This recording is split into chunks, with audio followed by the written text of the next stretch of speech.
Okay, I hope the webinar is started now. So, on behalf of the ENR, and since Sweden is hosting this summer study, I would like to take the opportunity to sincerely welcome all speakers and participants to this eceee event on energy audits in Europe, according to the Energy Efficiency Directive, Article 8. ENR is a voluntary network of European agencies, energy agencies, and it will further be explained during this session. I also want to thank the organizers for giving us the opportunity to arrange this side event. We will focus it on industrial energy audits, obligations in Europe, and also the SME audit support programs. My name is Thomas Björkman. I'm working for the Swedish Energy Agency, also the sponsor of this, one of the sponsors, sorry, of this event. And before leaving the word to Enrico Biele, the chair of the ENR Working Group for Industrial Energy Efficiency, the arranger of the side event, I want to make a few reflections. Over the years, up to the year of 2011, eceee and also ENR did not specifically focus events on energy efficiency in the industry. And we saw a need for more focus because there's more to be done. And actually it's funny now, since back in 2011 in France during eceee summer study, there were people from energy agencies and other stakeholders to meet up and to discuss the possibility to start a working group within the ENR to focus on industrial energy efficiency. I was a part of this initiative and became also the first chair of the working group. And we had the first kickoff meeting late 2011. And this year also, eceee decided to arrange the first industrial summer study on energy efficiency in the industry, and this was held in 2012. So we wanted to keep a better focus on the huge possibility for industrial energy efficiency. This also meant going from animation of the discussions from wine to milk. The first meeting was held in the Netherlands, and during the breaks we had milk. So we could stay more focused, but maybe less animated at that time. And we also had a feeling from the European agencies, also at that time at eceee, that we need to work more focused with energy efficiency in the industry, and also that this is somewhat it's slightly neglected in national and European legislation.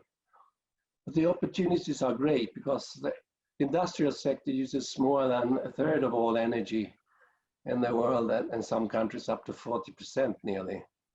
The industry also manufactures a lot of products with impact on energy use for consumers. And industry also plays a key role in the supplier chains that we need to close the circular loops. And all large energy users has a key role in local and regional cooperation around energy. We see also a great possibility to create jobs around energy-intensive energy users and the surrounding. All in all, it's obvious that we need to enhance the cooperation between public and private stakeholders to realize this huge potential. So it's great now that ENR and eceee can join forces again through this side event. And we want to come together to be able to realize the known potential, and we also want to work to support the creation of new innovative possibilities. So I challenge you all on the energy agencies and all of the participants in this event to give us your best input how we as energy agencies can support this. Now I will let the word through to the chair of the Working Group Industrial Efficiency in the ENR, Enrico Biele. He will present the working group, and what the ENR is doing the agenda and the 5 speakers. So, benvenuto, Enrico. Wow, thank you very much, Thomas. I couldn't expect any better welcome. Very good. Thanks a lot for this and for your legacy also about the industry working group. I'm Enrico Biele, ENEA, Italian National Energy Agency, and currently chairing the ENR Industry Working Group. We are here today for a couple of reasons. The most important one is to leave you with some data, hints, and ideas on the activities that we as national public or publicly committed energy agencies usually do for stakeholders and for ministries. We as national agencies are ideally the better ring connecting policymakers and stakeholders. We usually do our job, and you will see some cross activities that we are doing through the presentations of the 5 national energy agencies representing today Austria, Greece, Sweden, the Netherlands, and also Italy. And you will see also some of the activities we are carrying out together as a force, as a joint group, in order to try to overcome some common barriers that we usually find in our job. As much as we can overcome these barriers, the better the work will be towards all stakeholders and ultimately enterprises also and SMEs, since we are basically talking of industry and services today. Industrial energy audits and energy efficiency in Europe. I'll start with a presentation of the ENR and the ENR Industry Working Group, and then we can go into detailed activities of each one of the agencies. Of course, any question, any hint for a debate at the end of the presentations is much more than welcome. Who we are. ENR is a voluntary network numbering 26 national European area energy agencies plus Russia and Turkey. Energy agencies have usually also the role of policy implementers, so running and managing and analyzing programs such as, for example, Article 8 energy audits, obligatory, and also in some cases voluntary schemes. Within the ENR, there is an industry working group, works specifically to support the work of the member agencies within the fields of energy efficiency, policy implementation, competitiveness in industry, and SMEs.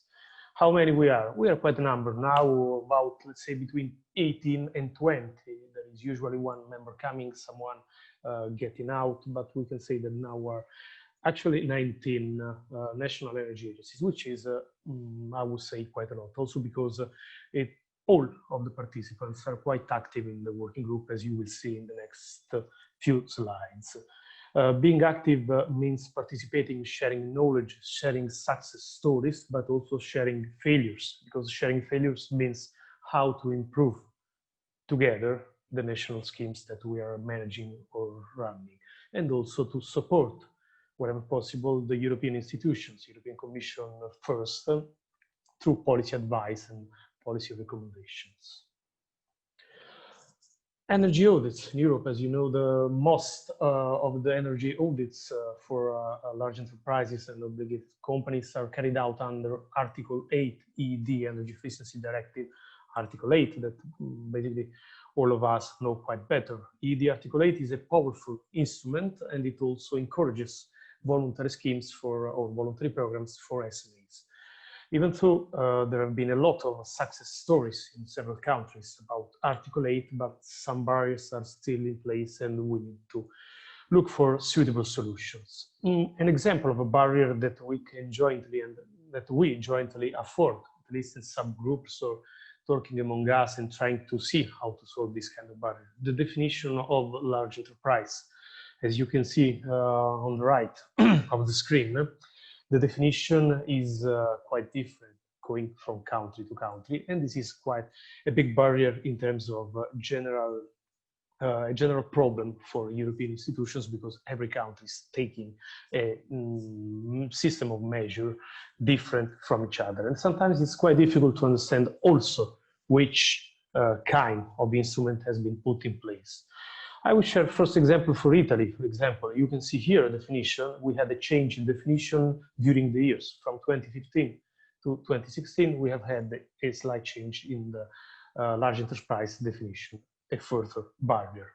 The other even barrier is that what is large enterprise and what is not large enterprise, how to look for these enterprises in order to assess who is carrying out the energy audit and no, how to approach non-large enterprises, let's say SMEs, and not only.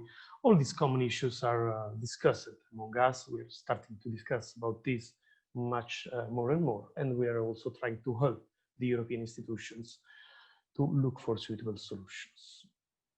Improving energy audit schemes. Energy audits, as I say, they're working quite better under Article 8 for the obligatory compulsory piece of Article 8. For SMEs, it's not going so well. What can we do to improve energy audit schemes? Of course, energy audits, energy management system, and implementation of energy efficiency measures are considered to be a very high priority from all the members that participate in the working group. There is large potential for energy savings, both in large enterprises and also in SMEs. We addressed particularly a set of measures that need to be analyzed and exploited, and partially we are doing it under some ongoing European EU-funded projects. Specific supporting measures, the extent to which the obligations on carrying out the recommended measures could affect the audits. For example, if we should propose to make them compulsory, the recommendations that are presented in the energy audits, what's going to happen? It may happen, and it has happened, for example, in some countries, such as ours, that the energy auditor or the enterprise itself could be quite afraid, scared to put into the energy audit some energy measures that could be then be made compulsory. So the right balance between these two aspects needs to be found. To evaluate the benefits of including also the resource efficiency, water, materials in energy audits, this is also even more true now that the COVID has affected many enterprises. So we need to look for proper solutions in order to try to stimulate much more energy audits, which will turn in energy efficiency measures, which will turn in measured reduction of consumptions along the lifetime of each energy efficiency intervention. This is the three steps altogether are, of course, the successful implementation of an energy audit, because, of course, the energy audit itself is not much more than an understanding of what's happening, but then measures need to be taken. We agree to promote a common language among different players, financial enterprises, professionals, not reinventing the wheel, but taking what has already been done, for example, in the EFIG, or what has been done, for example, under some protocols like IPMVP, what has been done in some other European projects. So starting from that, we can, of course, go on sharing our experiences, and then we can build something more. To measure the real effects of ISO 50001 on long periods with monitoring programs, such as, for example, the one that the Irish Energy Agency has implemented since many years.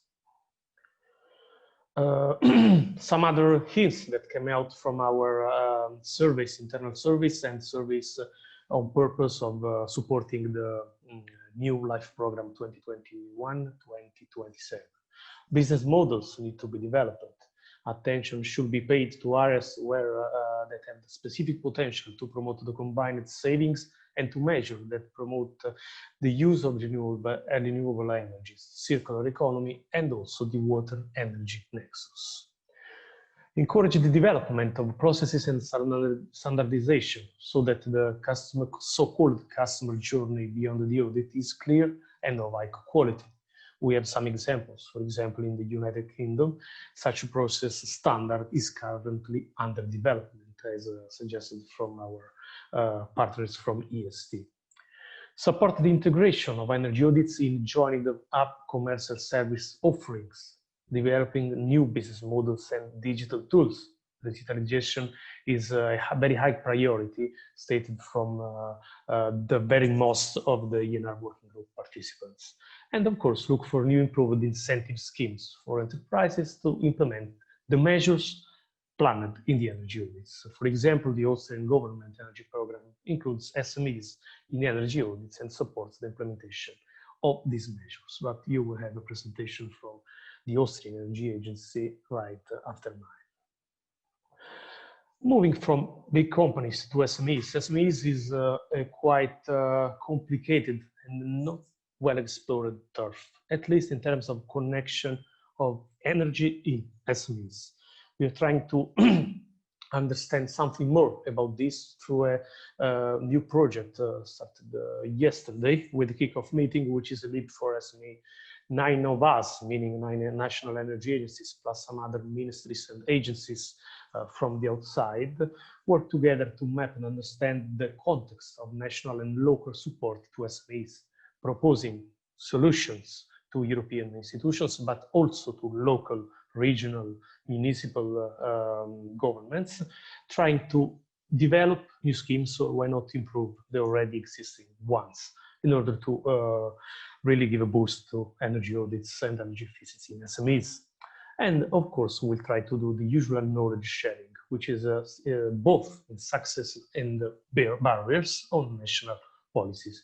I put again the finger pointed on barriers and failures, because only being clear about what is not working, and we are having also a meeting this afternoon where on my side and on some other colleagues' side, I will put the failures that we have in our schemes. We can grow up and then do something better for both Europe and for both ourselves. We are supported in this project by several ministries, in some cases directly from ministries, not ministry departments. For national energy agencies, have the signature of a Secretary of State or a ministry itself. Some cross-country associations of energy agencies, ENR and ENR, and several chambers of commerce and some other supporting agencies. We didn't ask support directly to SMEs because we are trying to involve SMEs through their representatives in business associations and some other organizations. First, very outcome, which we are also discussing yesterday, we are able to make assessments, analysis, and mapping of what's going on. About energy audits and SMEs, for example, we start from the, of course, the clear data published about the SMEs in terms of revenues, the SMEs in terms of numbers per country, and we try to build a bridge to energy and particularly energy audits. IEA estimates that SMEs use more than 13% of the global total final energy demand, and efficiency investments is lagging because of lack of information, resources, technical expertise, funding.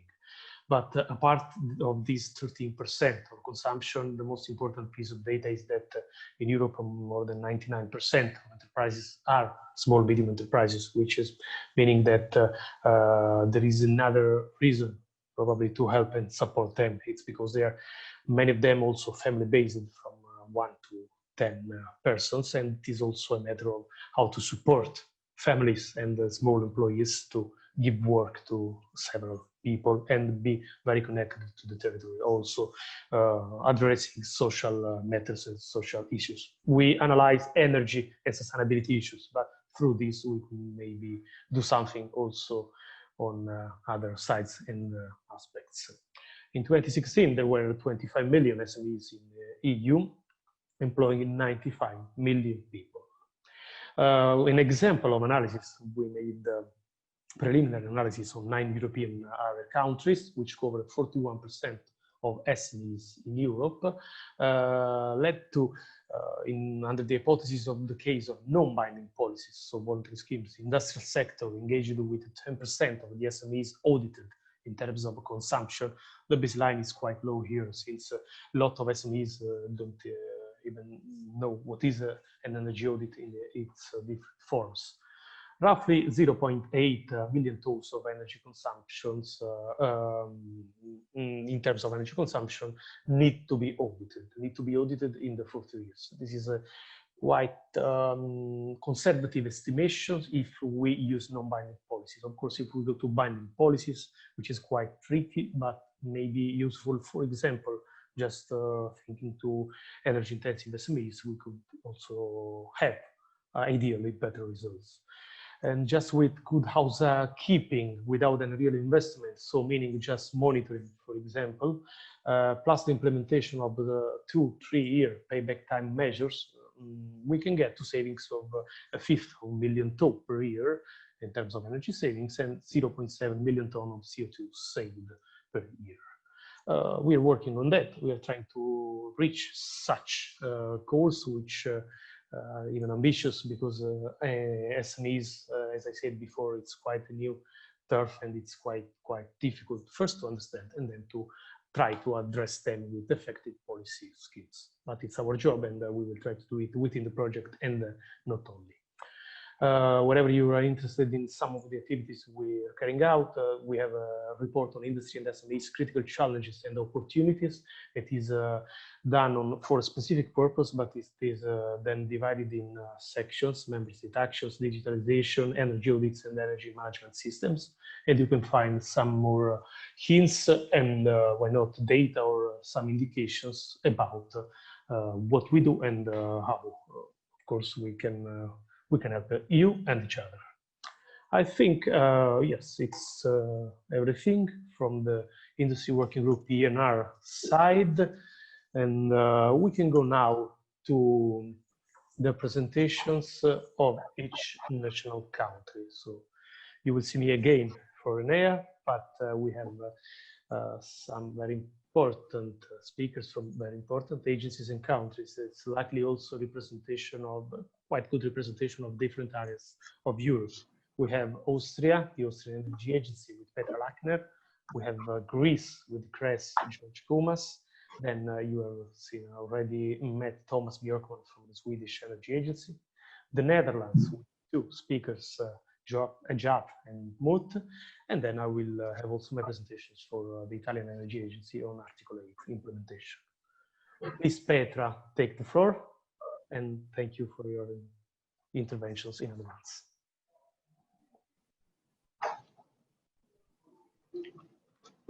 Okay, so thank you, Enrico, for the kind introduction.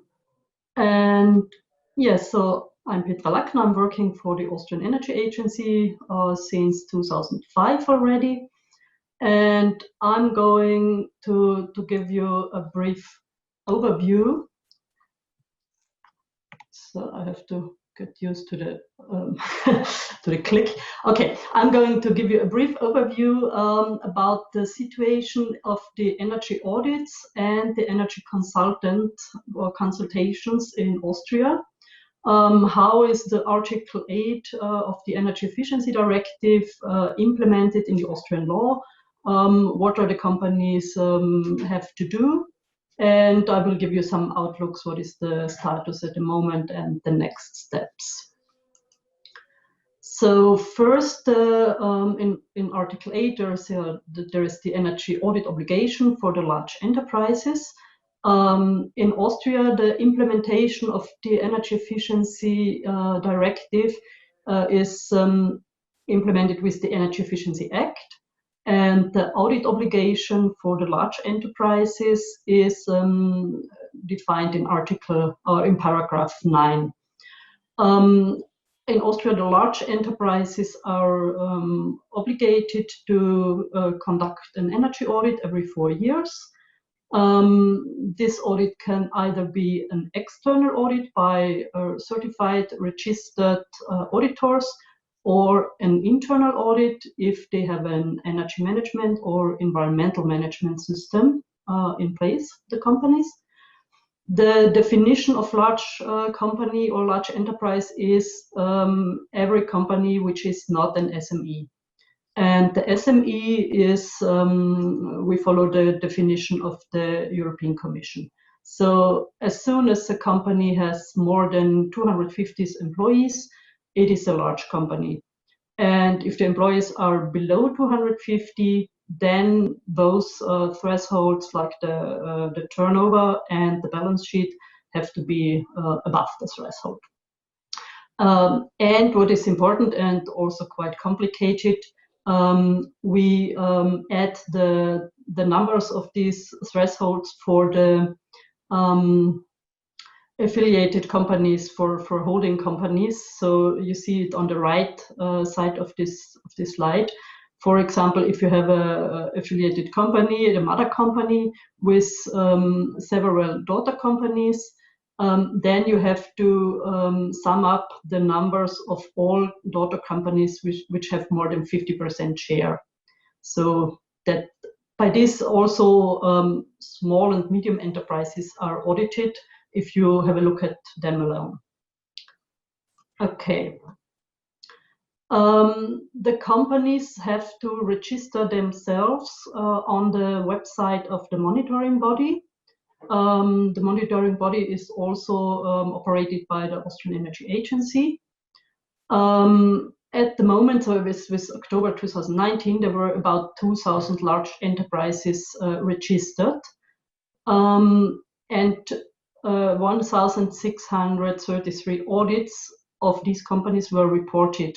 The number is lower because this is again of this complicated situation with the affiliated companies, with the holding companies. So one audit can contain the results of several enterprises of one affiliated company. So therefore, the 1,600 audits have been reported, and you see 59% are have been an external audit by an external registered auditor, and 41% have been an internal audit.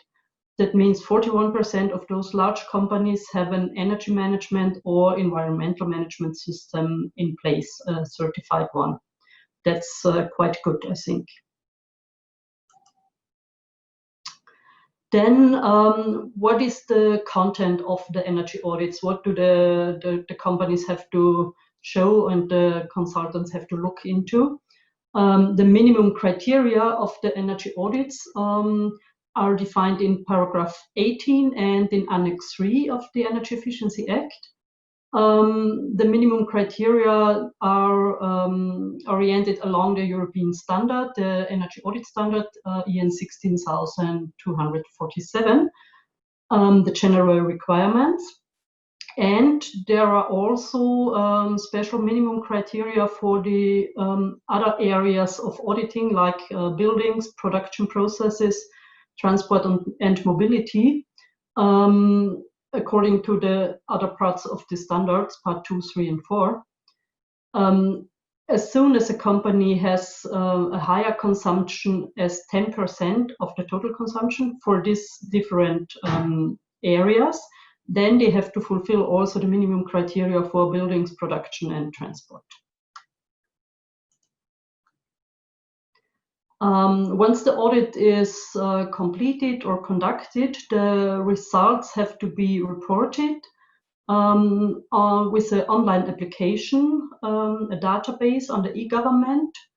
So the companies which have first registered themselves, they have to go to this website on the e-government, and they have to give in the at least this information which you can see here.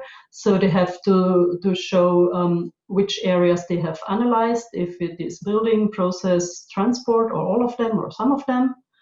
Then the information, if they have a management system in place with the certificate number.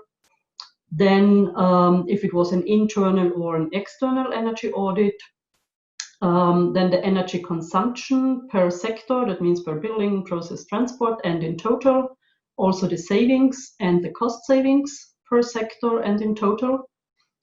Then the number of the auditor, the register number of the auditor, then when the audit was completed, the completion date.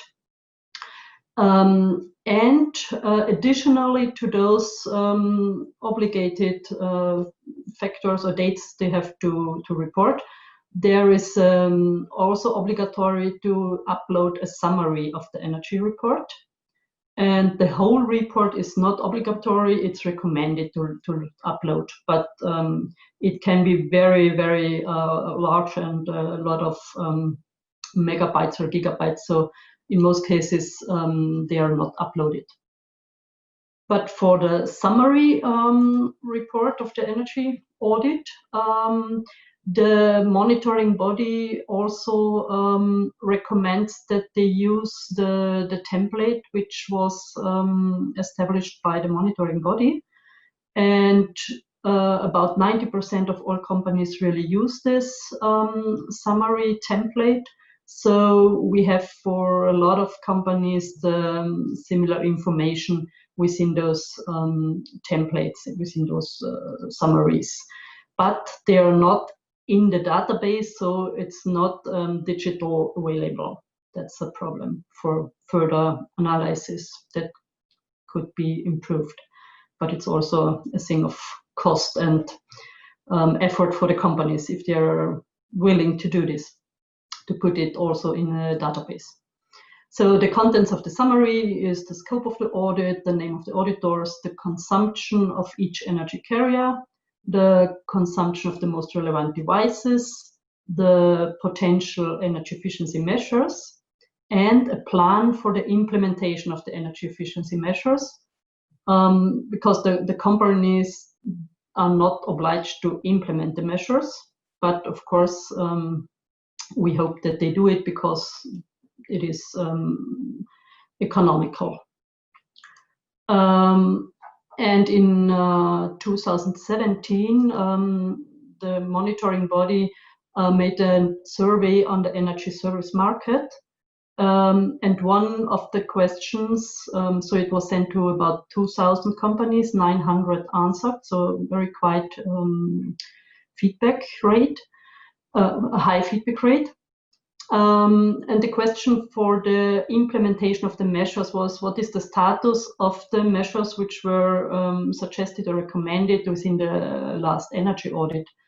And here you can see that the external audit implementation status or rate is about 60%, and the internal audit implementation status is more than 70%. So I think that is a good point again for the management systems, that they are better than energy audit every 4 years. The reasons for not implementing are the usual ones. So the measures are not economical for the companies at the moment.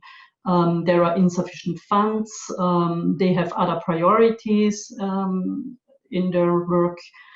They have not enough human resources, or the other reasons, lack of time, planning efforts, the non-owner of the building situation, and the long-term measures. So I mentioned the energy auditors. So the audits only have to be conducted, or the companies can only choose energy auditors which are registered on the monitoring body in this publicly available register.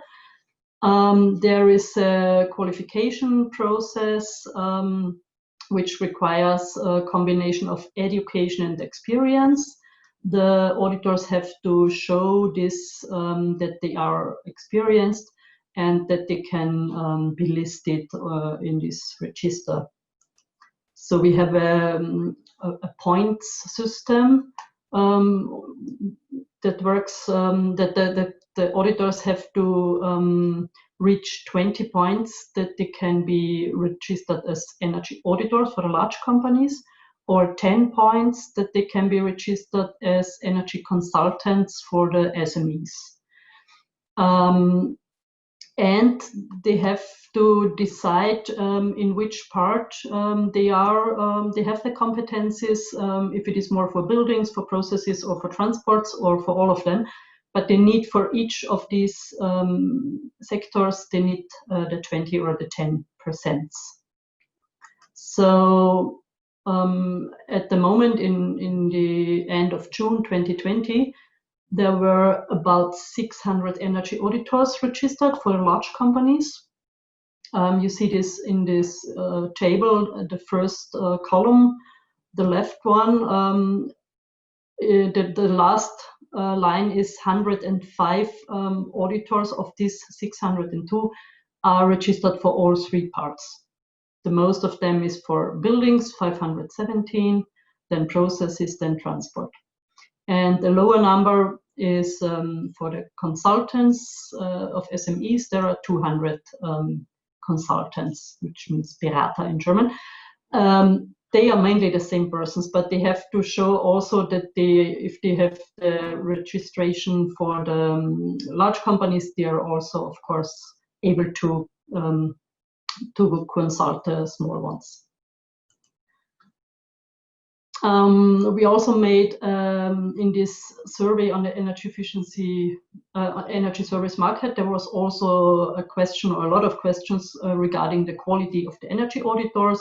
I'm not going into detail for this, but you see the green ones is great, satisfying, yellow is sufficient, red and orange is insufficient and bad. So this is quite low, the insufficient and bad. So you can say we got a mainly good feedback for the energy auditors. Of course, there is always room for improvements. Then that was what the large companies have to do and how does the process work in Austria. Then for the SMEs, in the Energy Efficiency Act, also in paragraph 9, there is a recommendation that the SMEs should conduct energy consultations. And for this in Austria, there is a voluntary program and a lot of support for SMEs that they can conduct energy consultancies on a voluntary basis. But as Enrico already mentioned, in the actual program of the government, there is a plan that the energy audit obligation should be expanded to further companies. So that means as the large companies are already obliged, there will be small and medium-sized enterprises, most certainly most probably the energy-intensive ones. But this is not fixed yet.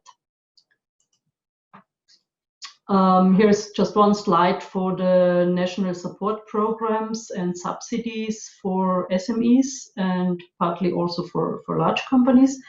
So we have a national climate protection program, which is called Klimaaktiv from the Ministry of Climate. It runs already since 2005. And there are a lot of tools and support instruments for SMEs, like awareness raising events, audit tools, specific trainings for the energy managers, for the technical staff, also trainings for the energy auditors, then energy management, good practices, a large network, and so on. And an important part of this network are the federal support programs of Austria, of all 9 provinces, because in these federal support programs there are is the network of energy consultants, and they offer the energy consultancy to the SMEs, and there are 50% subsidies for these consultancy costs. And there are also up to 30% investment subsidies for the energy efficiency measures. This is also for the large companies, but also for the small and medium-sized. So the key success factors for the SME programs, partly also for the audit programs for the large companies. So subsidies for energy audits or energy consultancy is very helpful, that the SMEs are doing an audit or a consultancy. Then the subsidies for the implementation of the energy efficiency measures are also quite important. Then that you have qualified energy experts, internal and external. Energy audit guidelines are very helpful. Then the energy efficiency network, that they can learn from each other, that they can see good practice examples, the companies, to have less administrative barriers. This is also a wish for the ongoing, for the amendment of the Efficiency Act. That's always not so easy to get, but it's, of course, we try to do that. and to also address non-energy benefits in energy audits and energy consultancy. And my last slide, the outlook of the Energy Efficiency Act. So there was an evaluation process for the Energy Efficiency Act. It started in 2018 in autumn and was finalized last year. It was a very large stakeholder process where all the stakeholders could give their input, and there were several workshops in the ministry. And some of the main outcomes are that the stakeholders wish to lessen the administrative efforts, to improve the legal certainty of, for example, the energy monitoring body or of the measures, to improve the assessment of the savings, to publish good practice examples of audits that the companies can learn. What is really good audit? What can I expect from an audit? And a lot of other things are in the amendment draft of the Energy Efficiency Act. This is at the moment circulating between the ministerial and legal stakeholders, and we hope that we will have a less administrative Energy Efficiency Act in the end of this year. So thank you for your attention, and I think I give it back to Enrico. Thank you very much, Petra. Very interesting and definitely useful. Welcome. I'll say to go on with the presentations, if you agree, with George from CRES, and then we can have a final session for any question if they come, of course. Okay, thank you. Okay, George, then we go back to your presentation, of course. Here we are. I will have a presentation on energy audits in Italy, specifically articulate implementation of energy audits in our country. I'm from ENEA, which is the National Agency for Technologies, Energy, and Sustainable Economic Development. We talk now about energy. We are spread in different departments. I belong to the energy efficiency department, which is made up of about 170 people fully working on energy efficiency policy development, implementation, analysis, and support to national and international institutions. How it works about Article 8 in Italy. We transposed the Energy Efficiency Directive, international law, on 2014, 4th of July of 2014, and we have recently transposed also the other piece of the Energy Efficiency Directive 2018. So we are now working under the new framework, improved framework for the EED. Two kind of companies have been targeted as obligated to undergo energy audits on their production sites.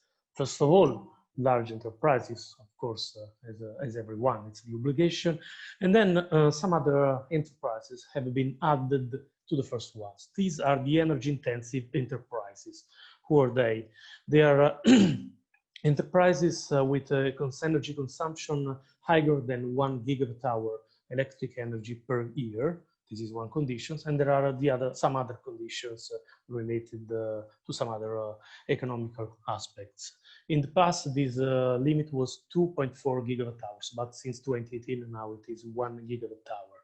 If these companies with these consumptions, even if they are not large enterprises, apply for a specific tax relief which the government has put in place, they are at the same time obligated to carry out an energy audit. So they ask for tax relief, they are obligated to carry out an energy audit. And this is under this bunch of energy intensive enterprises that we find quite a lot of SMEs, energy intensive SMEs, that apply for this tax relief, but also carry out the energy audit. And the same energy audit report, like the others, come to us, and we can, of course, analyze it. How many SMEs? Several hundreds, I would say, about 1,000 from the second obligation period, first preliminary results. To fulfill the obligation, what the enterprise need to do? Need, of course, to produce an energy audit report from certified experts or energy service companies certified as well. And this is the basis. Then they have to carry out the sampling procedure in case of multi-site enterprises. This is a choice. If I have a lot of sites as an enterprise, I can go for auditing all the obligated sites, but I can also proceed through a sampling procedure, which ENEA developed and it was agreed with the Ministry of Economic Development, which is in charge of the energy audit scheme. What does this sampling procedure say? That as much as you consume, the more number of sites you have to audit. Higher than 10,000 tons of oil equivalent per year, you have to audit all the sites. Going down, you have to audit just a sample of these sites. Let's say, think for example to big telecommunication companies or large enterprises with a lot of sites on the territory spread from the north to the south. They can use this sampling procedure, and they're actually using it.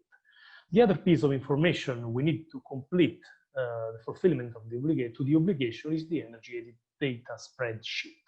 ENEA produced several spreadsheets, 2 general and more than 10 customized per sector, and it is required to fill to the enterprise or to the auditor of the enterprise, working for the enterprise, to fill it up. In any case, the responsibility lies to the enterprise itself, even if the auditor forgets to do something or something like this, or the audit is not submitted properly, and things like this. Alternatively to the energy audit report and sampling procedure energy data spreadsheet, the companies can go for the ISO 50001 procedure, meaning if they are certified 50001, they have a a little bit more simplified procedure that we will see in a few minutes. What the energy audit report scheme must contain.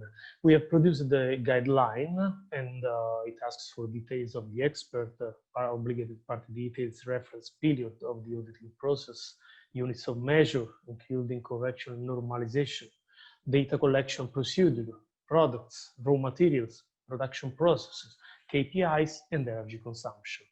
It's not finished yet because we ask also for energy models, for development of models for the energy vector entering in the plant.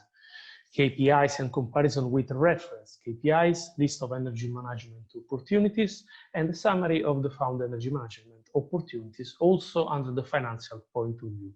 We can see investment, cash flow, etc., etc. We just stop a moment of payback period. Why? Because the payback period is still probably not the most suitable financial indicator needed in energy financial analysis, but it's the most used. Here we were a bit uncertain if we to put payback period or payback period normalized or to give priority to NPV or whatever else. We just put payback period, so this way we are sure that there are no mistakes, and it is one of the most important indicators for the companies and the auditors themselves, of course accompanied with some other KPIs and indicators, but this is the reality and we deal with what is real, of course. Some data from the first obligation period, which means end of 2015, plus some updates in June 2018, because some companies had the obligation in 2016, 17, 18. A lot of companies had their first obligation in 2015, so the second one was in 2019, December. But some others had some other periods of obligation. What we have at June 2018, an overall number, as you can see, of 8,700 enterprises audited, most of them manufacturing, of course, for a number of audited sites of 15,460, with some other indicators related to projects with payback time less than 3 years, potential savings for the country, and necessary investments. These were the results at June 2018. Then,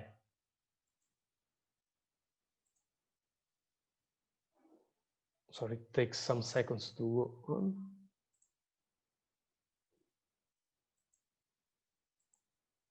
Okay. What have we done with these energy audits? First of all, we do what the law requires to us. So we check if they have been made correctly according to our Article 8 and also to some ministerial procedures. Then after this, we inform the ministry of some non-compliances. We inform the ministry with the relevant, most important data contained in the energy audits, and we go also on site inspections to see if what's in the report is there in place.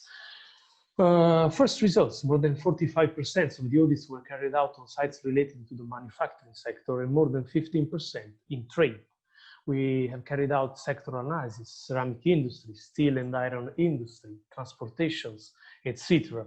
You can see some indicators we found for two typical stereotypes. Let's say here, my colleagues choose pasta and gluten-free pasta, but we can go in a very high level of detail depending on the number of audits, of course, that we have received.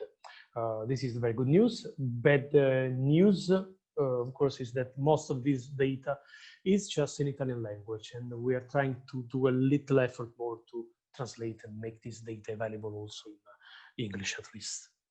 Cross-cutting analysis for simple payback, energy savings, and proposed investments. We are carrying out all these analysis.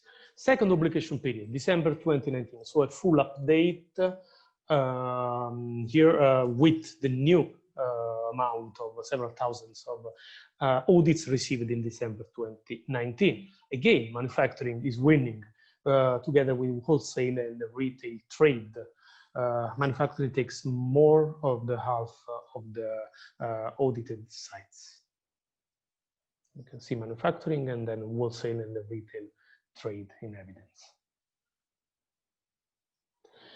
From the second obligation period, the data is quite fresh, so we are still working on that, but we have already some preliminary results, like energy saving measures adopted by region, and the percentage, the most of this goes to the north of Italy because the most of the enterprises and large and intensive enterprises, except some specific case, like for example, steel industry in the south, the most is in the north.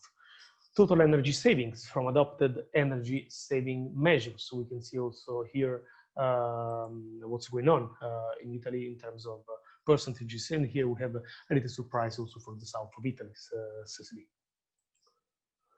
Potential savings from new planned energy saving measures. This is particularly useful for us. We've tried to group together the energy saving measures divided for payback time. 1 year, 2 years, 3 years. And we can say now that in Italy, it's not, of course, a rule, it's a rule of thumb. Below 3 years, you do. After 3 years, it's quite difficult. I would say that in the last months or years, we are between 2 and 3 years paybacks. Simple payback period, less than 3 years, 42% of total yearly savings. Investments that can be made is 1 billion euro. If we move to interventions below 5 years, we can reach 3.4 billion euros. What's happening if you have implemented this an ISO 50001 energy management system? You can produce to us the ISO certificate, the in course of validity, spreadsheet with some information on the implemented EMS provided by ENEA, and spreadsheet with relevant KPIs to be filled out. The format is provided by ENEA. Several companies and sites went for this procedure at December 2019. We have 500 sites, more or less, for 200 companies that applied for this procedure.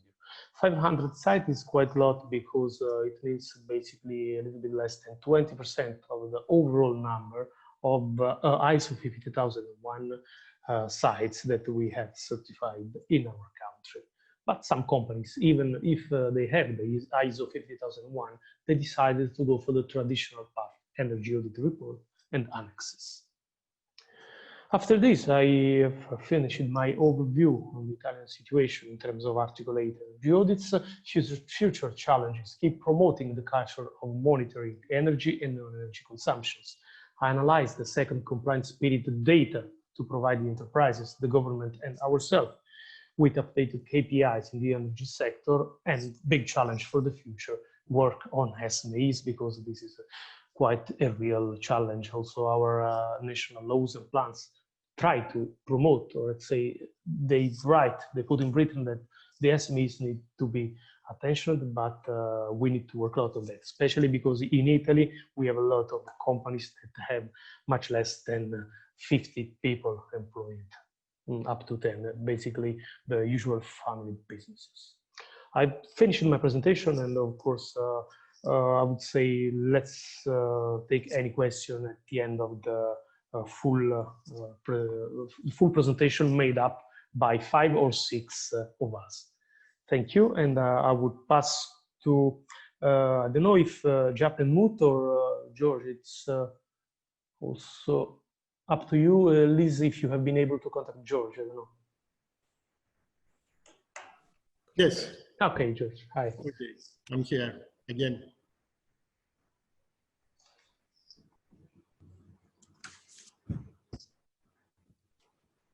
Let's start with, okay.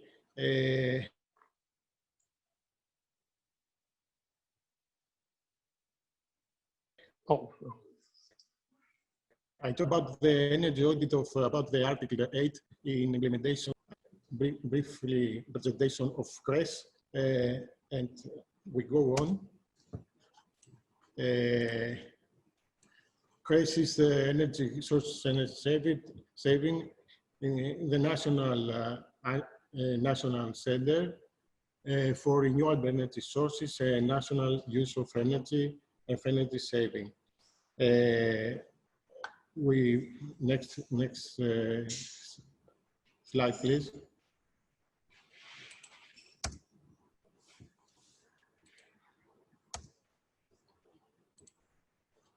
The mission of CRES is dual. It's the Research Technological Center at the National Energy Center, and we promote and support RES ROE-EE. Go fast, please. The personnel is siding staff. It's about 110 engineering sidings, and we cooperate with other institute, university organization, and international organization.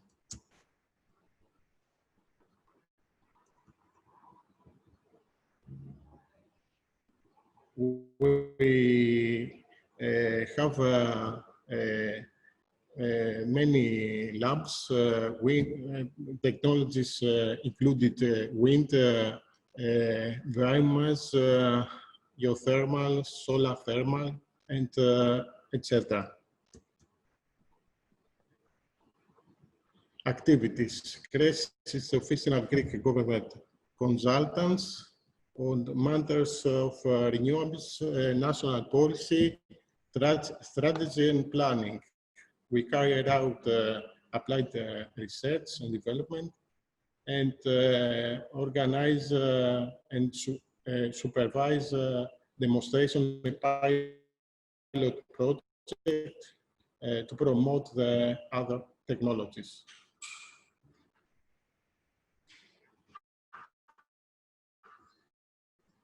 Activities. All the activities implement commercial application and relevant energy project and private sector. We talk about next about the efficiency, about the project, about the EU project, and participation with other. Go on, please.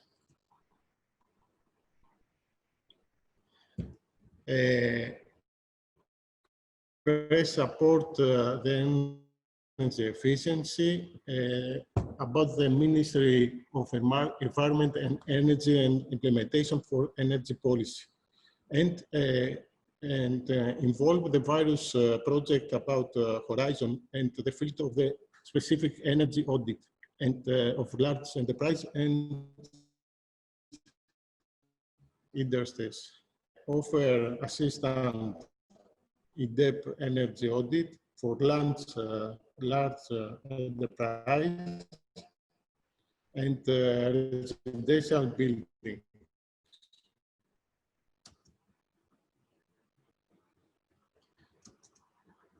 Next slide.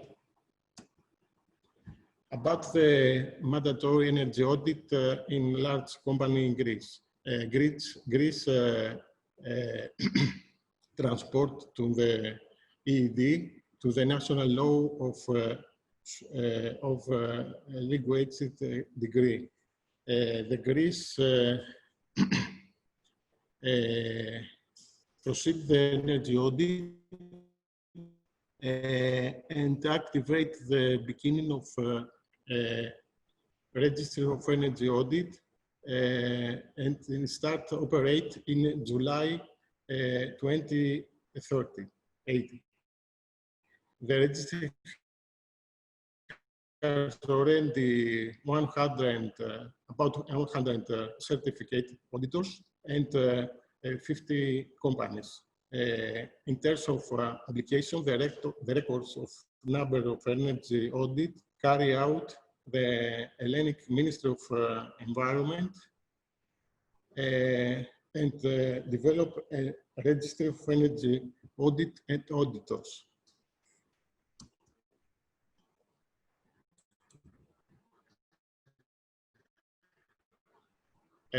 Large price it is according to the paragraph 9 of EED action, like the European project. A large enterprise is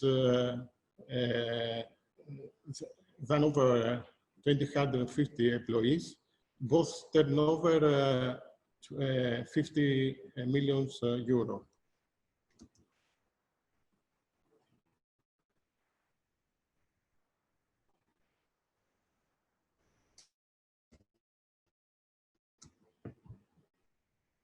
The national definition of SMEs, it's the same of European. Next, please. About the result of energy audit of the year 2018. We have already done 260 energy audit and the number of enterprise without energy certification is 174, and the number of energy certification or environmental certification is 80-60.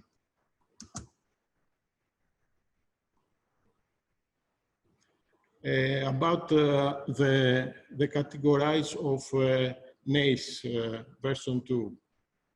We have the most of categories in the wholesale and retail trade, and the second is the manufacturing sector.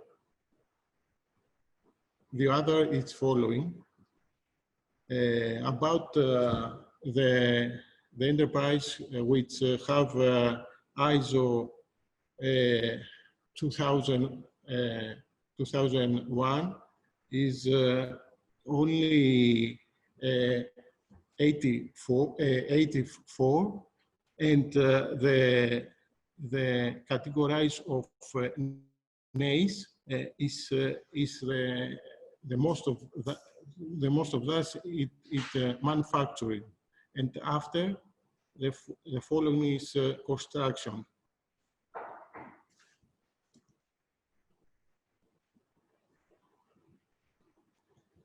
About the energy consumption, the energy consumption it's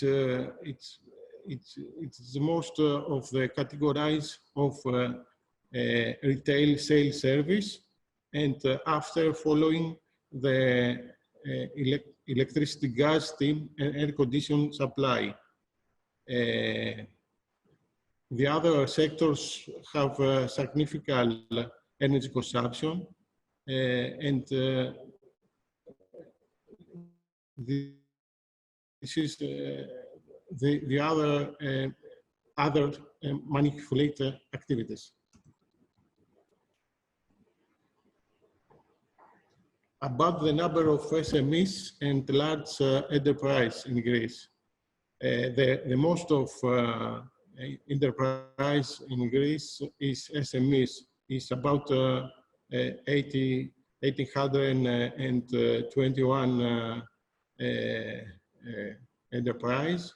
It's present the 99.5% in Greece and the EU summary. Next, please.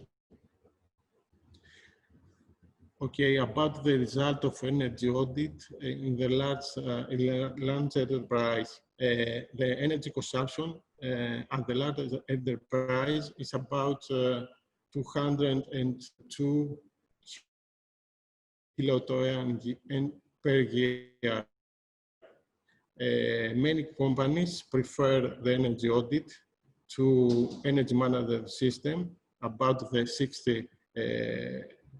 67%, and many energy intensive companies and manufacturing companies prefer to energy management system. Companies with low intensity prefer the energy audit. Significant energy saving potential we have in the low cost and very low cost. And we calculated that the CP period back is less than 2 years.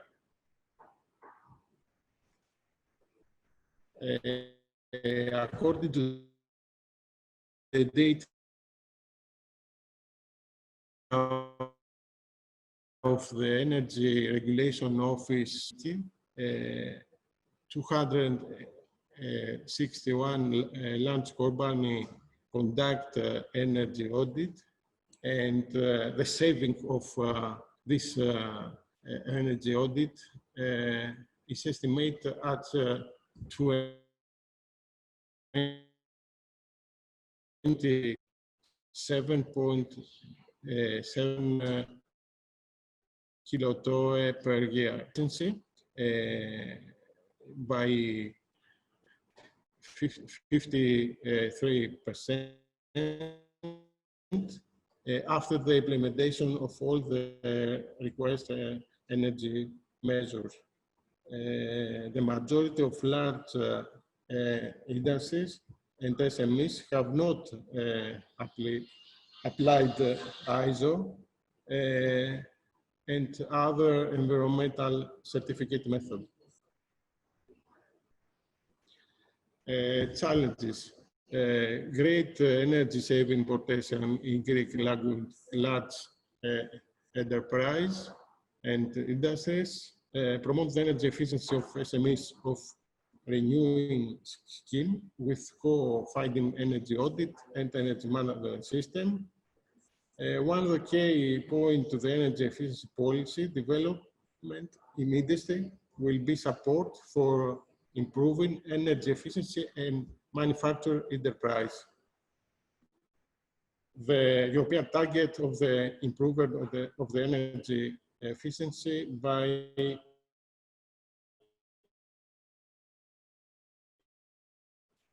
32.5%. Next, please. Thank you for attention, and sorry for the delay again.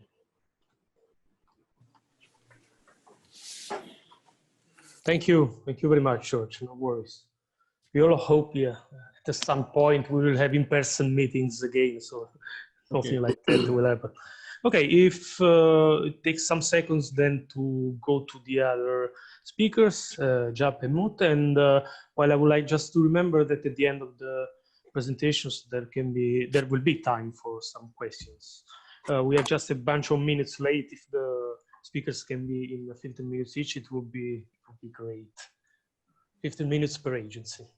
Thank you very much, and please go on. Thank you. Good morning. Next screen. Tikken, gewoon optikken. Ja. Deze? This one? Weet ik niet, ik zou kunnen. I have to touch the screen to get to the next page, Liz. And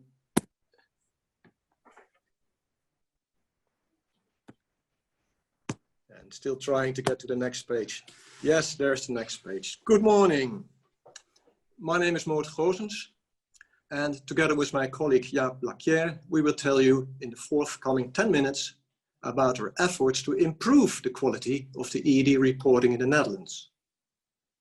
We both work for the Netherlands Enterprise Agency, RVO, and the Netherlands Enterprise Agency is responsible for the implementation of the Energy Efficiency Directive in the Netherlands.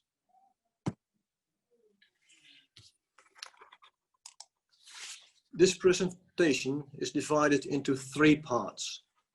The first part is about the EED implementation in the Netherlands. The second part is about the frequently asked questions and the quality of the reports. And the third part, we tell you about the lessons learned, or it's maybe better to say how to improve reporting quality and get even more energy reduction as a result. Jaap, can you please inform us all about it? Yes, thank you, Moot. Good morning. My name is Jaap Blacquiere, and I'll tell you about the EED implementation in the Netherlands. In the Netherlands, the current deadline is not last year, like everywhere else in Europe, but it's the end of this year, meaning the audit reports have to be filed before the end of December 2020. So we are still in the phase of getting all the qualified companies to file an EED report, and it often takes some persuasion. In the Netherlands, the first EED obligation period in 2016 has been implemented by the local authorities, meaning on the level of municipalities. That didn't fit well with the audits on enterprise level. So the second EED obligation period is implemented by the Netherlands Enterprise Agency, which Moot and I work for. So this is the first time we are responsible for getting all the qualified companies to file an EED report. We see conducting the audits is a lot of work for the companies and energy consultants. At the current rate we receive reports, time seems to be short for the amount of reports that still need to be filed. The capacity of the commercial energy consultants might not be sufficient to support all companies asking for an audit. Also, with COVID, conducting an energy audit is more difficult. About 60% of the reports we have received so far meets the minimum standard without us asking for more information. Thus, the major part of the reports need adjusting, which in most cases takes more than a few weeks to get it done. Fortunately, the quality of the new reports we receive is improving.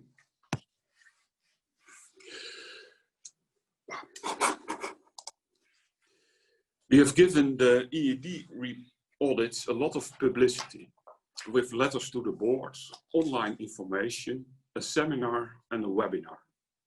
On our website, information is available, including a reporting format that explains what information is needed in what order.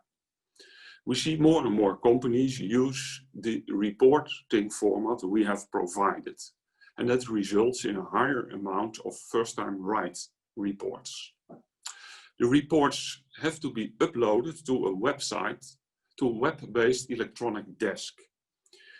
Part of the information, like energy usage and potential savings, is then automatically processed, so we can monitor the actual reported results.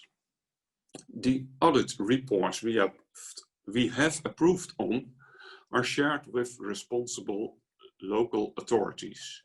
The local authorities are very keen to receive the reports. But often companies have several locations. Hence, different local authorities have to be informed. Extra attention is needed to distribute a report that's written on enterprise level to all concerned local authorities. As I said, we are monitoring interactions with our customers. So far, okay, excuse me, I'll start again. We are monitoring the interactions with our customers. So far in 2020, we have got about 50,000 hits on the EED web pages. We have a frequently asked questions page with general information and 3 subject-specific FAQ pages. In total, we have had about 14,000 hits on these FAQ pages. So this shows the market is really using the provided information.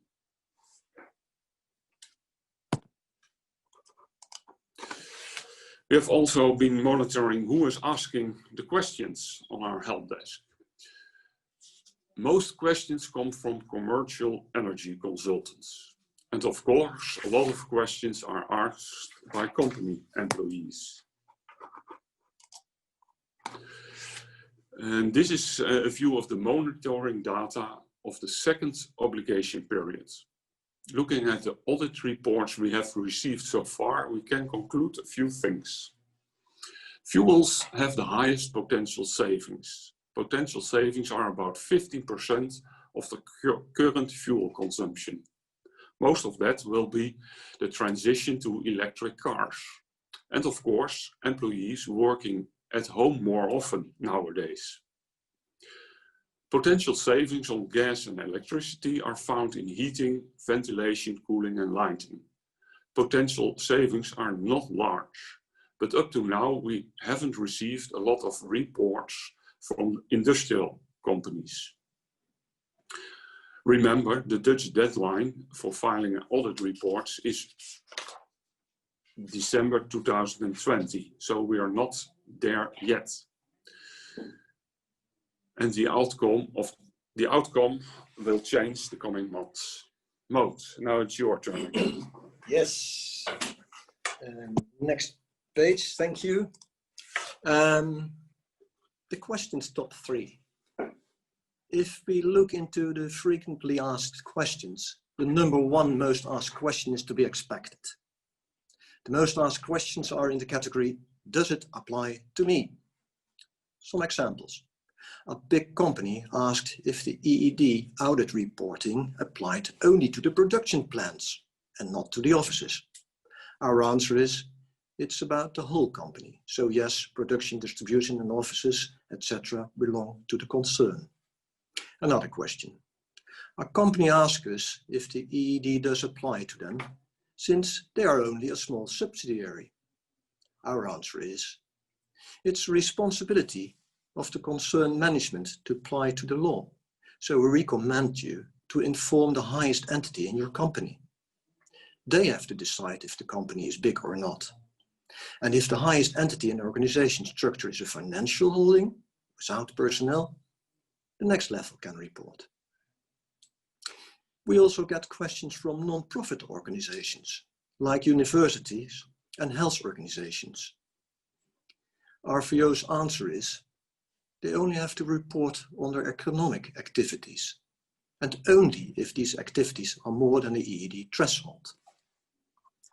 Another category of frequently asked questions is about rented buildings. Many tenants ask us what to do. Our answer is, tenants only report on their own activities. The owner of the building is responsible for the building. But we also mention that very explicitly that the tenant must report on all its energy using activities inside rented buildings as well as outside the buildings. The third most asked question category is about not qualified. I'll explain. We have notified companies of the EED qualification. In case they aren't qualified, we've asked them to reply anyway with non-qualified. Many highest parents, usually financial holdings, have to be told then that they are the highest parent, hence they are obliged to report on all the activities of the company.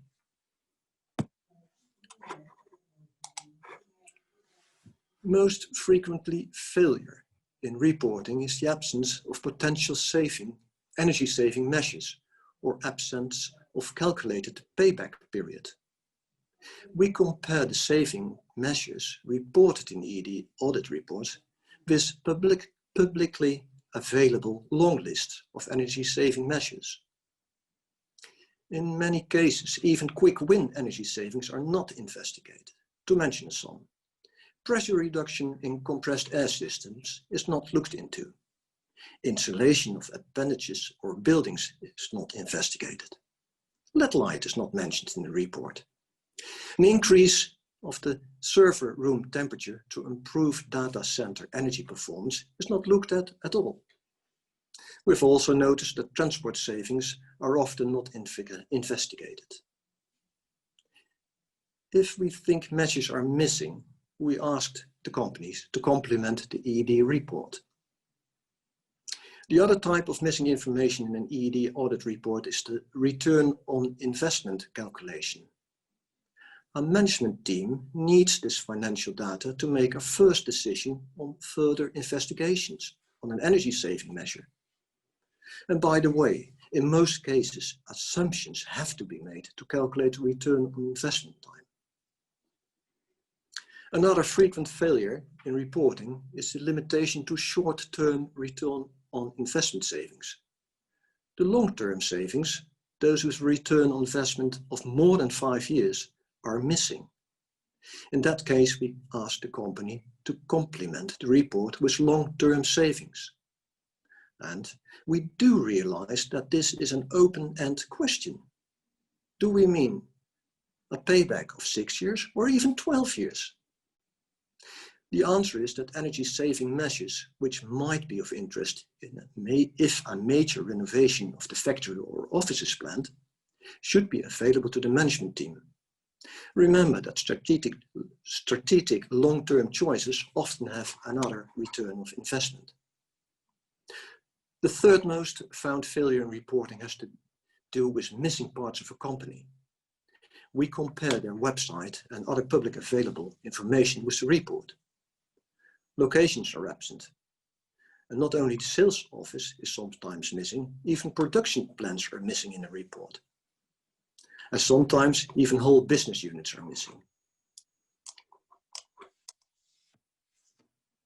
What are now the lessons learned? What can we do to improve the quality of the ED audits? The Netherlands Enterprise Agency has supplied an audit report example, a format, with extensive instructions. The audit report format is regularly improved based on the analysis of the frequently asked questions and, of course, the analysis of the reporting quality. The feedback we receive from users is very useful and positive. Energy reports based on the provided reporting format have a high quality, and we promote its usage more than before. Many companies have more than one location. Often these locations cannot be compared. For instance, production sites and regional sales offices. We allow companies to split the report. It starts with an overview of the company, followed by details in each subgroup. In general, we advise to follow the company structure in the report. For example, a report on the level of the business units. And another lessons learned, of course, we continuously update the frequently asked questions sheet. I hope this short introduction to our experiences is useful. I thank you for your attention and wish you all good. Thank you.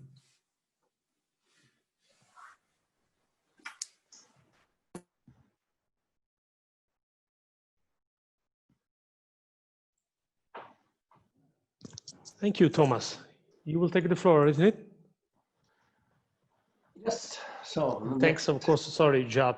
and Yeah. Moot, of course. Thank you very much. Very interesting.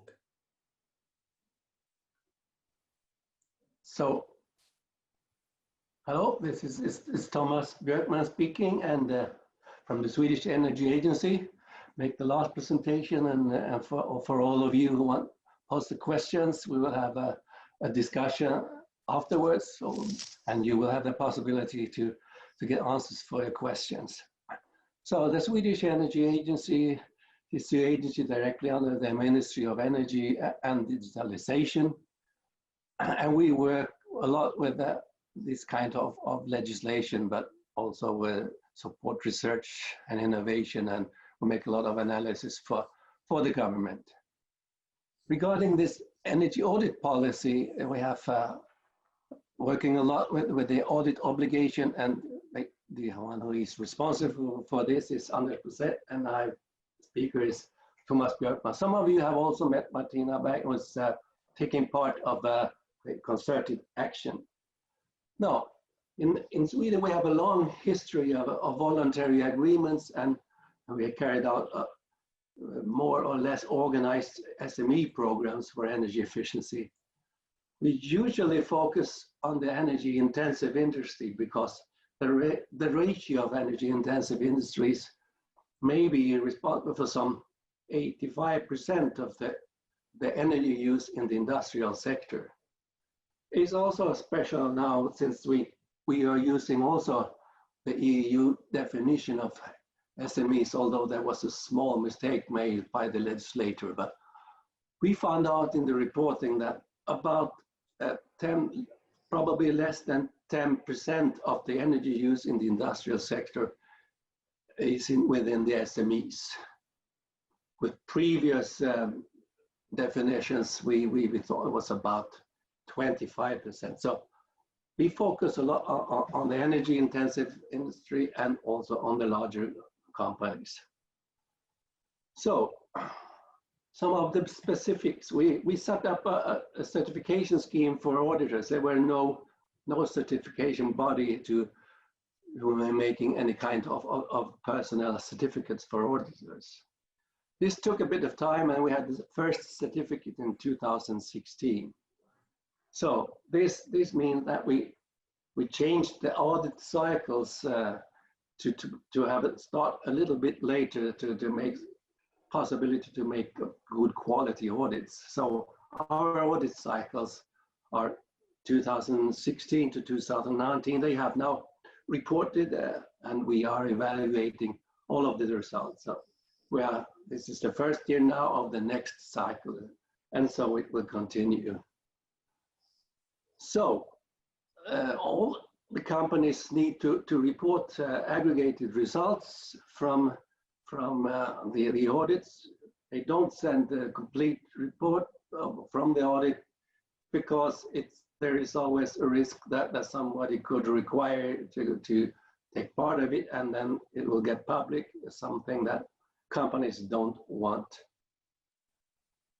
What they report is some overall energy use and what ratio of the energy use is going to be audited, and make a plan for it.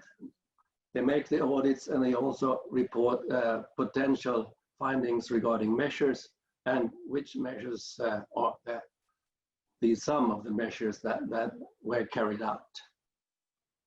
All through the process, also before starting the audit cycles, and also every year we have active communication, like we had example from the Netherlands. So we do have a lot of meetings, as you see from the map to the right there.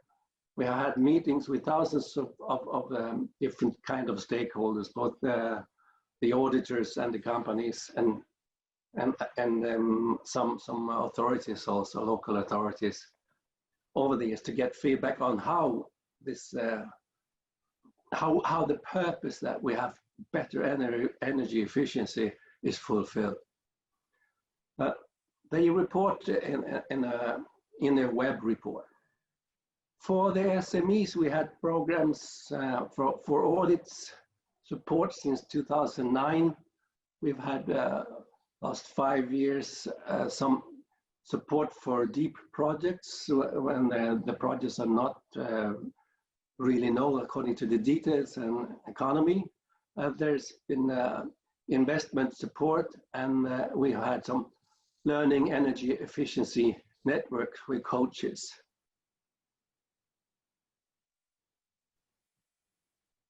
So the results we have had 12,000 reports, sorry, 1,200 reports from large enterprises corresponding to more than 5,000 sites reported to us.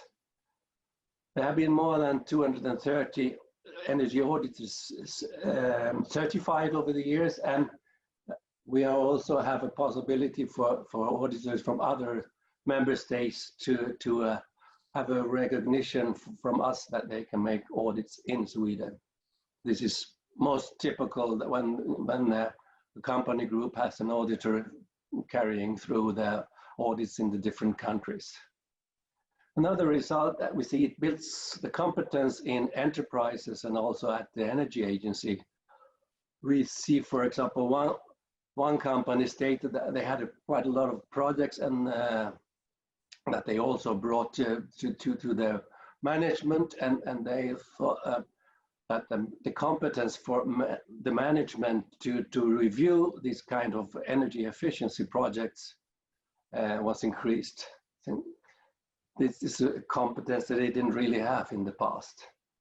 We see increased cooperation within the company groups, but also in networks, for example, in different branches, and people are quite open to each other. We see also a better dissemination of good examples, also since we meet every year and go through results and have suggestions for improvements. We also have a lot of data now that we can see that we do have a need for incentives to increase the implementation rate of the measures found. So, from the energy audit obligation, that covers about 188 terawatt hours of energy use, which is more than 50% of the use in Sweden. Regarding the industrial sector, it's 147 terawatt hours, so they are the lion part of this. The identified savings is 7.8 terawatts a year, and the realized, according to the reports, is 2.2. We know there is a little bit more, since some of the companies holding a ISO 50001 certificate think that it's not due to the audit obligation that they found measures they do, so they report sometimes zero. This is a little bit of a problem to evaluate the result of this policy mechanism. We also have a program, incentive program, which would translate to the energy step, where they can get support 50% for a deep project study, and also 30% for the extra cost for energy efficiency. And this has been brought savings at 0.6 terawatt hour per year, and a lot of non-energy benefits such as better working environment, better environmental performance, also better productivity, and so on. We see that those measures are mainly what you would call socioeconomic profitable. They are the ones with short payback times, less than 3 years, they carry through anyhow, and to be able to apply for this, they need to motivate why it's not carried through anyhow. And what this company says is that this incentive makes a difference. So, sorry. The results for the package of SME in the SME program that we have still in operation is the learning networks, and there have been a lot of companies visited by the Energy Coast. From the audit program, 600 energy audits have been supported in the last 5 years, and there was a little bit more in the 5 years before that. They have found possible savings corresponding to 0.2 terawatt hours which is 11%. There are 262 companies working in networks, and they also found 0.14 terawatt hours of possible improvements. So for the next period, and the one already started, we have 3 different categories. We make all affiliated companies to report, and this means there are some really small energy users. So the ones with less than 500 megawatt hours per year, they make a simplified report, I would say. They do not make an audit, they just report the overall energy use.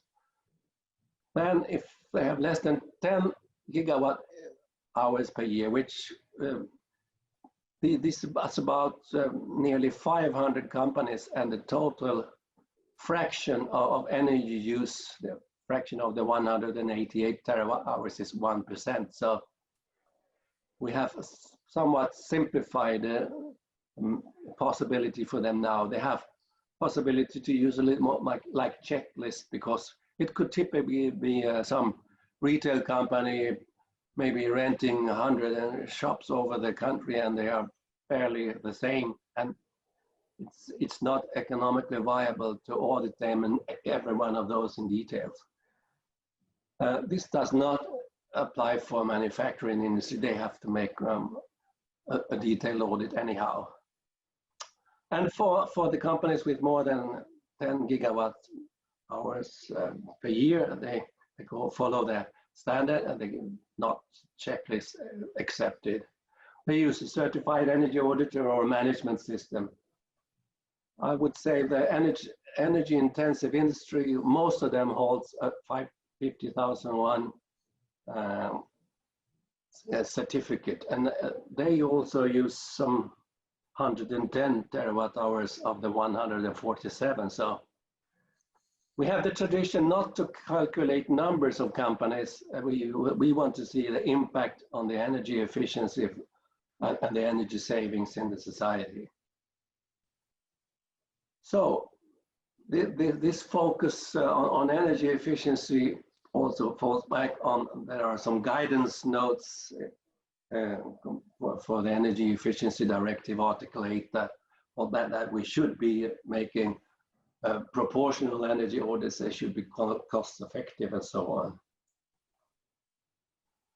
So the last slide is that some things that we like to discuss with you is how could we limit the target group? I mean, today, as we said, 1% of the energy use is covered by nearly half of the obligated companies. Is it meaningful for us to go make audits there according to this little bit high cost for them? It's also interesting that there is actually an open labor market in Europe, but how about the energy auditors? And it's also a problem for trans-European present companies having to comply with different national implementations of this law. And we need some cooperation also to have increased implementation rate of the measures found. And I think we can also work together with all the data we have together also to assess more of the Green Deal finance possibilities, because this is what we see makes a difference. So if you want to have contact with us, you could use the email or call us, Anders, Thomas, or me, or Martina. Thank you very much. Back to Enrico.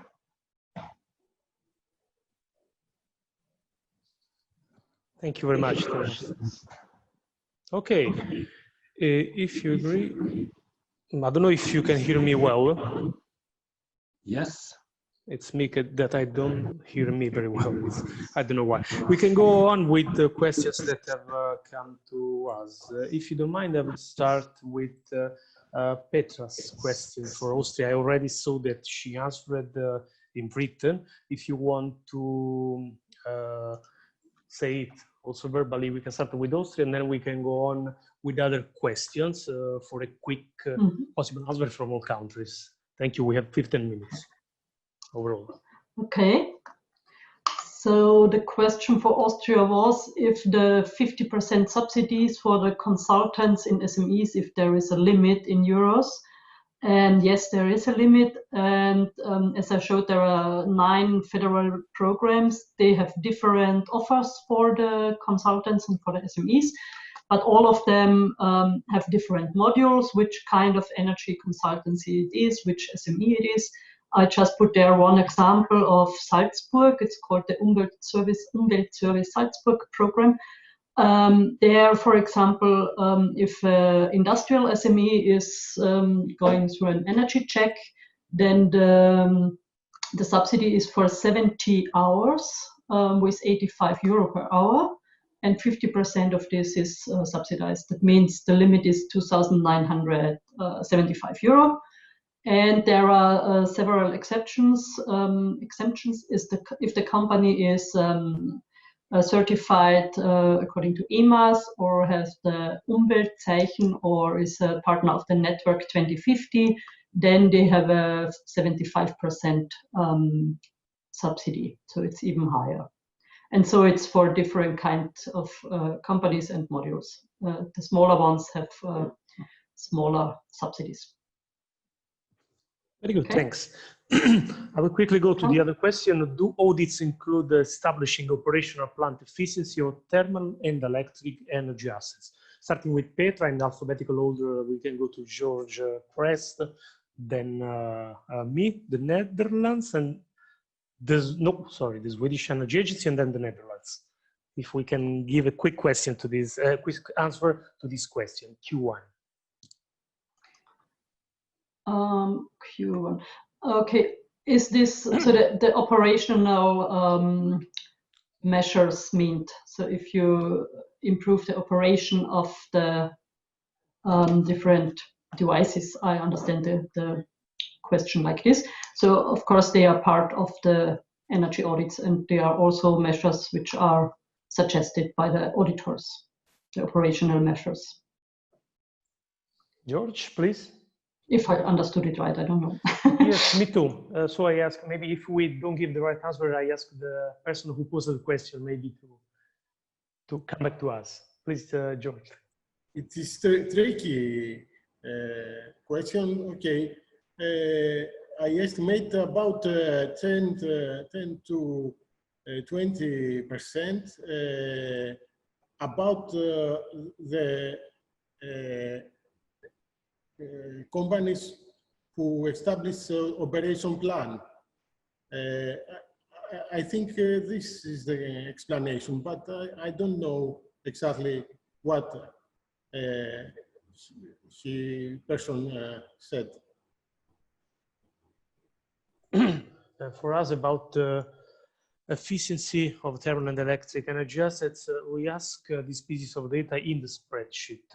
And theoretically, yes, in some cases we can do it. The problem is how the spreadsheet is fed with data, because sometimes it's the data are not very clear, or sometimes they are not even put.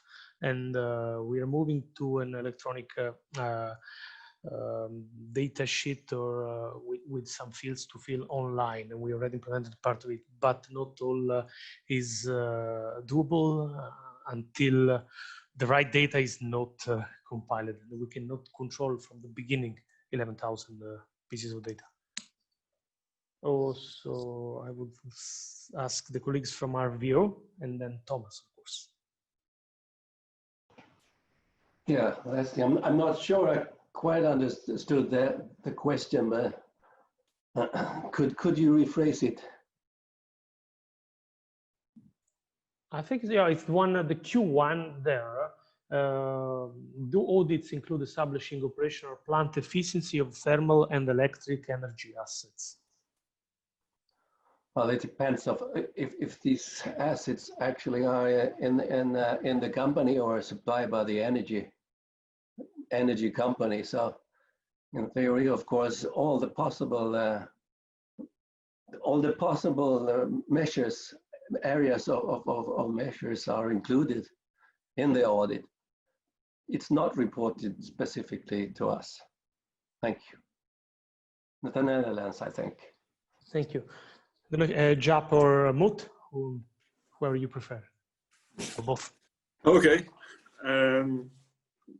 It's a bit a difficult question to answer, but we see a lot of companies have, for example, solar panels as a savings measure, and no, well, it's not.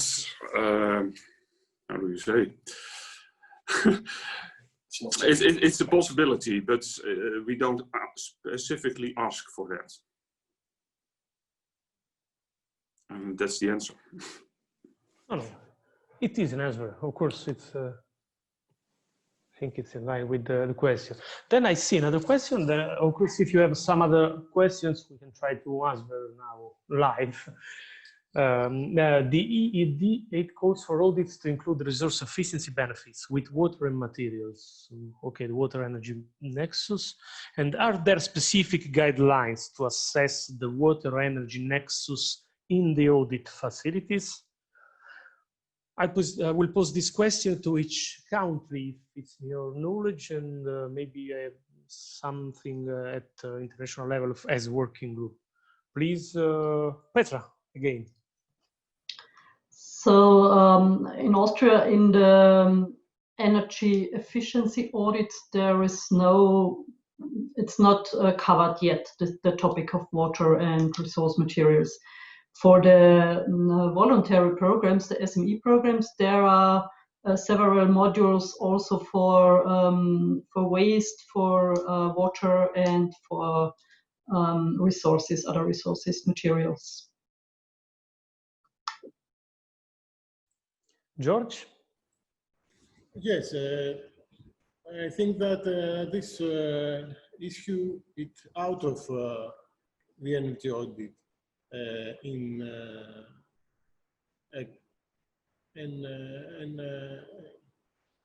think it's the other issue, and maybe we have other projects to support this in Greece. Mm-hmm. Okay. Yes, in Italy it's the same. We don't have specific guidelines for this. And yes, it's already three of us have read more or less similar, in the similar way. I'd say that starting from principles and ideas like political ideas like the Green Deal and merging climate and energy goals is something. Then it needs to be translated into international like directives and recommendations and regulations, and it takes some other probably months or years. Then before coming to national levels, it may take already some other years. It's not yet probably, let's say, implemented as guidelines in Italy. We go under Energy Efficiency Directive, another department or agency follows the climate change and things like this. For now, it's like this. Are you? Sorry. So yeah, in Sweden, we do not have specific guidelines for water and so on, but we do try to work together with the companies with a higher energy use to make a better use of the audits carried out. So how can we deepen audits? And this is what we already start with during this period and next. And we also have a program now within Sweden that we could have a strategy to achieve 50% improvement to 2030, starting from calculations at year 2005, which means that we need to have a different look on energy efficiency, more like resourceful use of energy, which then includes materials, it includes climate, and also we need to have the sufficient power during the hard winter days also, and since we have what happens with more renewables. So it opens up the question, but we try to use the legislation for the audits as a starting point, having information to build on, so to say, other modules of either support or legislation or incentives. Thank you.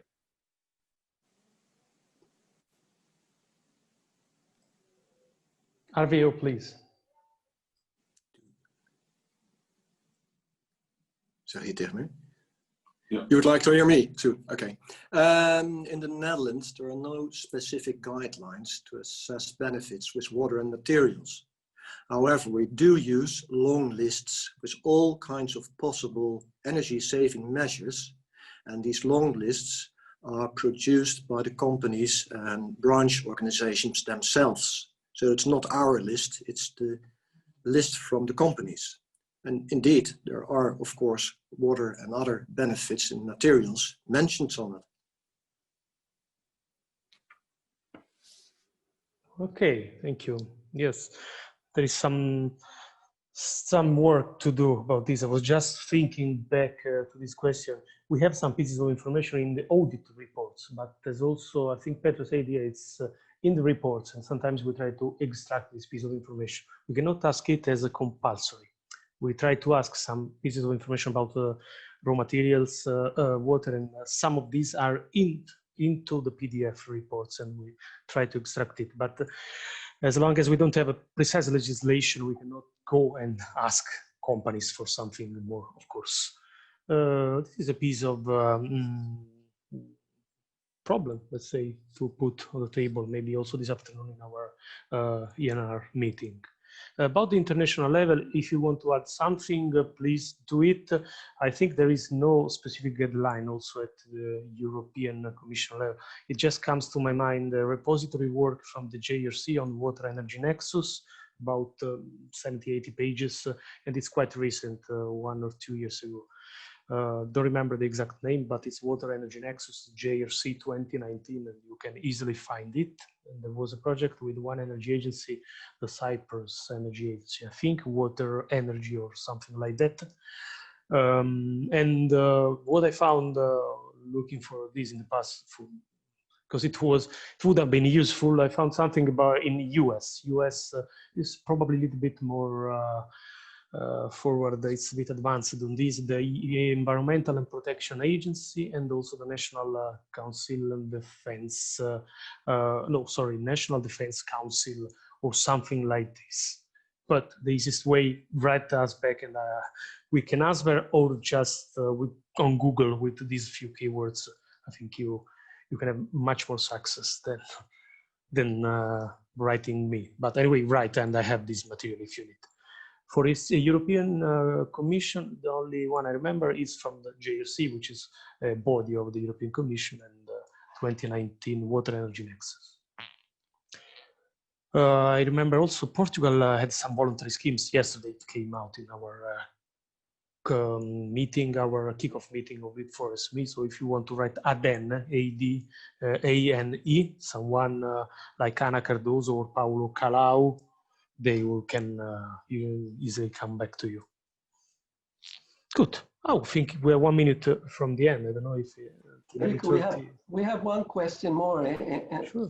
from the participants. They would like us as energy agencies to see what we found from the other countries that we would like to replicate. So since I'm on the line, I could start. So I would really like to learn from Austria how they get this very, very high implementation rate of the found measures, and also more from the Netherlands, how you can get the companies to get all the good examples, so to say, on the long list, I think you call it. So that's a couple of suggestions from me.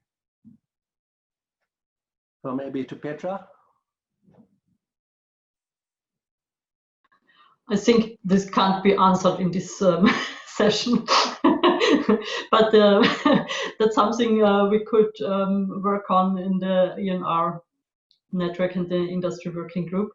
So, but I also have to look into the reports and the final results that I can answer this.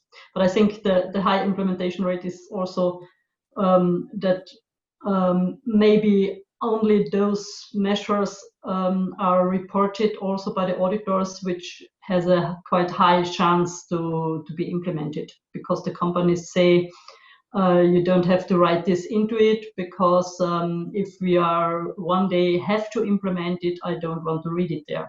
And so the auditors are, of course, hired by the companies, so they write what they want, I would say.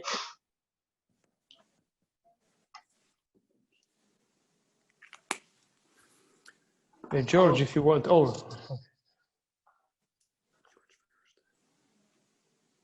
Moot. George first, Moot goes. George, go ahead. I think, okay, the rate of Greece about the implementation of measures, it's very low because we start very late. We start 2 years ago, okay, we have many steps to run and to find the right road. Okay, we went to replicate Austria and Sweden and the other countries. That's it.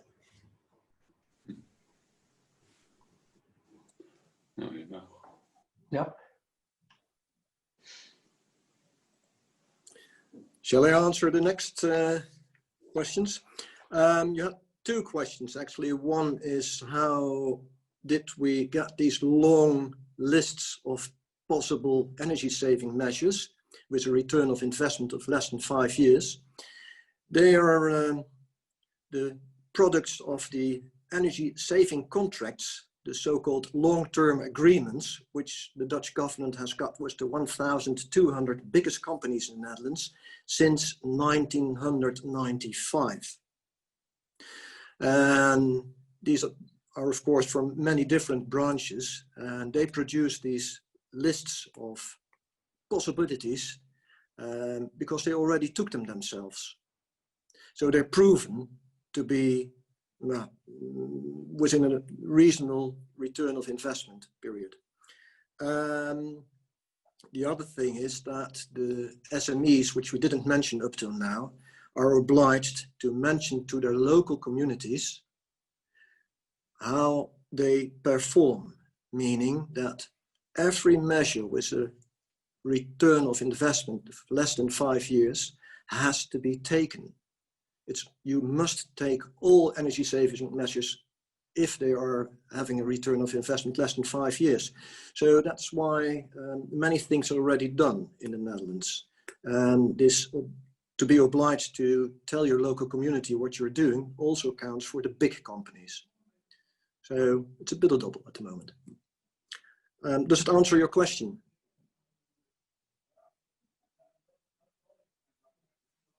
And I'll go to mute and put the sound off. Yeah, what do you say, Enrico? I think we reached time now, and I think we would jointly really want to thank all the speakers and the audience for watching and posing very, very good questions. And we hope that all of those participating in direct contact with us with a good suggestion how to improve. What do you say, Enrico? I just say thank you. I cannot say anything more about this. Thomas, for also hosting us. You are a house owner. You are virtually in Sweden today. Let's say we should be virtually there. And of course, I thank Liz, Niels, and all the audience, and specifically also our speakers, which we will see again in our meeting in the afternoon. Thank you very much. Thank you very much. Bye.